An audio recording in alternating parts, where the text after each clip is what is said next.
Mr. Noun. The first part of speech that was called was Mr. Noun. He is a stout, big fellow, very well dressed, for he does not mind showing that he is very rich. As Mr. Noun came forward, Sergeant Parsing rose, put his pen behind his ear, arranged his papers on the table before him, and, looking at Mr. Noun through his eyeglass, asked, "What is your name?" "Name," answered Mr. Noun. "Yes, your name," repeated Sergeant Parsing. "Name," again answered Mr. Noun. "Do not trifle, sir," said the judge sternly. "What is your name? Answer at once and truly."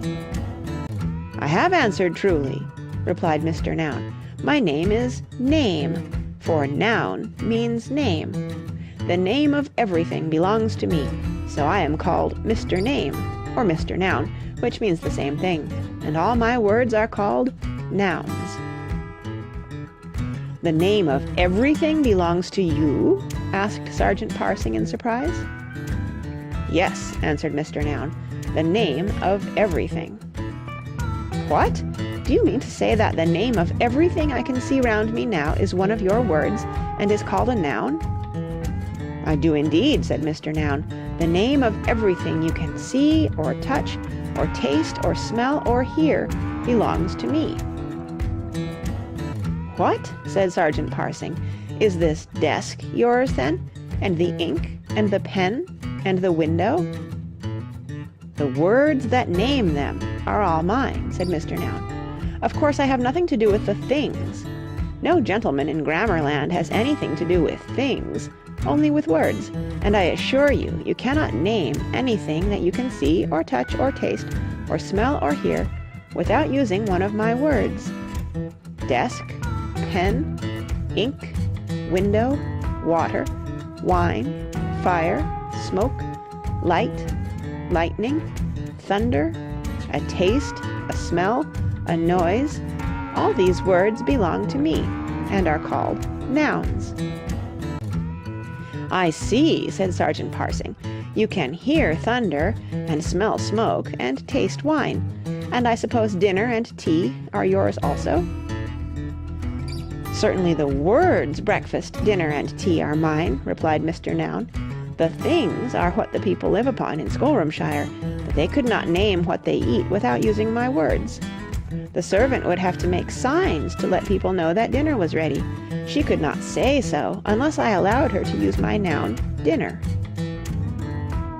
"Well," said Sergeant Parsing, "if you have the name of everything we can see, touch, taste, smell, or hear, all I can say is I hope you are satisfied, and do not claim any more words besides." "Indeed," replied Mr. Noun, drawing himself proudly up, "I have not mentioned nearly all my words.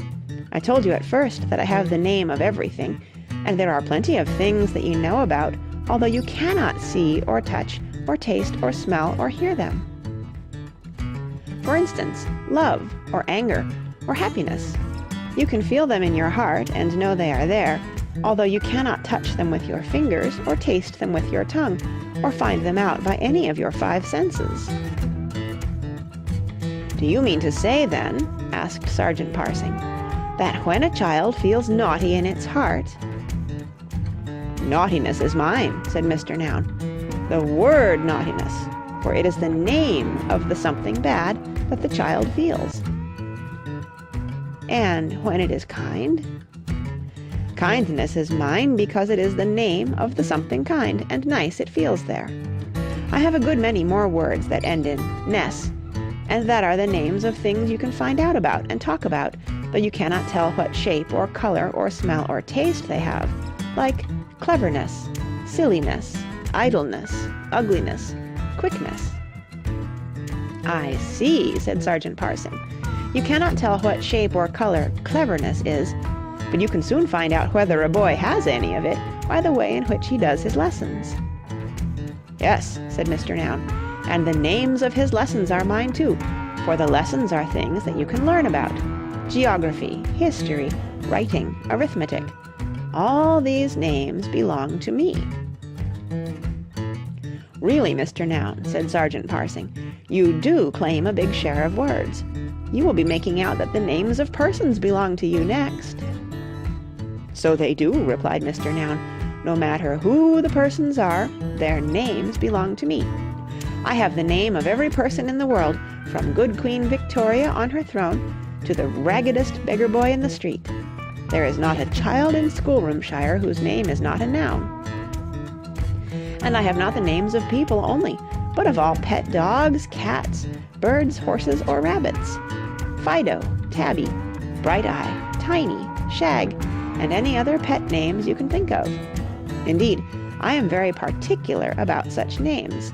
I call them proper nouns, and expect them always to be written with a capital letter." "Proper nouns," repeated Sergeant Parsing. "Then what are the other nouns called?" "They are only common nouns," answered Mr. Noun carelessly.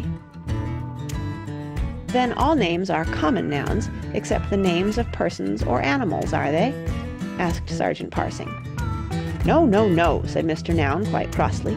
"The name of an animal is not a proper noun unless it is the own special name of one animal, that marks it from other animals of the same kind. Dog is the name given to all dogs. They have the name in common between them. But Fido is the name of one particular dog, his own proper name, by which his master calls him. So dog is a common noun. Fido is a proper noun." "Oh, I see," said Sergeant Parsing. "Then the particular name of any person or animal is a proper noun, and all other names are common nouns."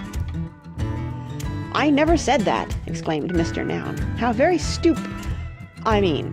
you do not understand me, my dear sir. I never said that the particular name of a place or thing was not a proper noun too. Every particular and special name, whether of a person, an animal, a place, or a thing, is a proper noun.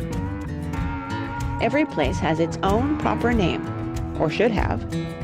Every country and mountain and river and town in Europe is named with a proper noun. Why, you would not call England a common noun, I should hope.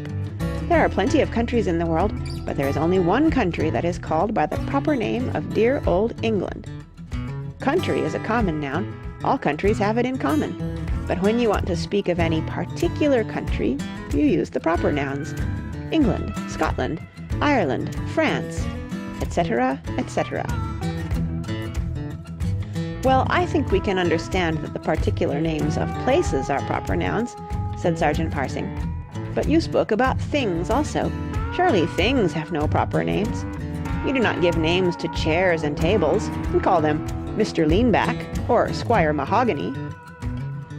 "Not exactly," answered Mr. Noun. "We do not name chairs and tables with proper names, but what do you say to houses? They are things, are they not? And you may have heard of such names as Marlborough House, Springfield Cottage, Ivy Lodge." "Well, no other things besides houses have proper names, have they?" said Sergeant Parsing.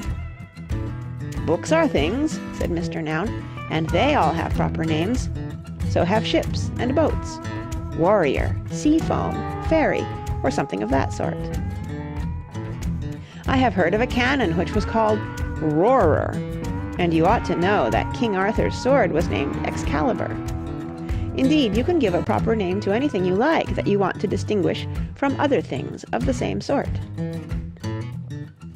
And all such proper names, or proper nouns as you call them, must be written with a capital letter, must they? Whether they are the names of persons, animals, places, or things, little or big?" "Sir," answered Mr. Noun, "littleness or bigness makes no difference. If you had a pet fly and called it Silverwing, Silverwing must be written with a capital S, because it is a proper noun." "Well, Mr. Noun," said Sergeant Parsing, "your ideas of what is proper seem to me rather peculiar, but I suppose Dr. Syntax has no objection, so I will say nothing." Dr. Syntax silently bowed his head. The judge then spoke. "Mr. Noun, you have claimed a great many words, and it remains to be seen whether all the other parts of speech agree to these words being yours. In order to find out whether they do or no, I will ask our friends from Schoolroomshire to write out, each of them, a list of 20 names, the names of anything they can see, hear, touch, taste, smell, or think about, or the proper names of any persons, animals, places, or things they know.